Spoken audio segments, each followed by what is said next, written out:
To be a great writer, you have to learn how to read like a writer. So, being able to analyze a text and figure out what works, what doesn't work, looking at the style, the tone, the chapter length, the character development, the setting, the dialogue, just all of the elements that come together to make a book a book.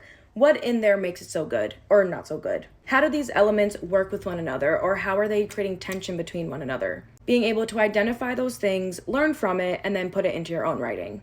I read Sunrise on the Reaping by Suzanne Collins through the lens of a writer, and it itched my brain in so many different ways, but mostly it itched for the fact that it's written in present tense, and it's just such a interesting choice. This is a spoiler, so feel free to scroll if you haven't read it yet. This is a recounting. This is him literally telling us, like, I sat down and told them this story. It so easily could be in past tense.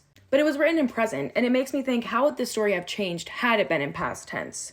Present tense just makes it so intense. It's already such a high stakes book. There's already so much going on. It is already filled with intensity, but putting it in present tense just makes it even more. It just takes it up a little notch. It sucks you in. It makes it so immersive. Rather than feeling like I am reading this fictitious story and I'm getting the recount of it or the reflection of it, I am living in it. I am in the day-to-day battles that Haymitch is facing as he's going through this Hunger Games. It just really places the reader in the story. It makes it feel very intense. There's this anxiety that builds up in you as we're in the moment with him. It hasn't passed. Like, this is happening right now in the present. So as a writer, this just makes me think to myself, how is that affecting the narrative? If I was to write my own story, what type of story would work best to be written in present tense versus past tense? So what story lends itself to be written in present tense?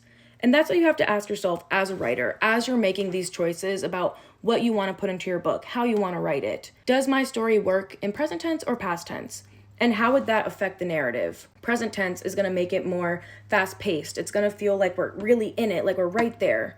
Past tense is a little more reflective. We're being told the story versus living in the story. And when it's written in present tense, you're living in the story. If you want to think about this a little deeper, a good exercise you could do would be to take any of the passages from this and just rewrite it in past tense. So you can literally keep every single word exactly as it is, but instead of the present tense ending, just change it to past tense and then reread both. Go present to past, switch back and forth, see how the story changes, see what emotion changes within you depending on how you're reading it. And then, after you figure that out, when you're writing your own story, you then can make these choices knowing that you have an informed take because you've not only maybe done the exercise, but you've also read books in the present tense, in the past tense, and you're able to identify the difference between the two. This is just one of the many ways that reading like a writer will make you a great writer.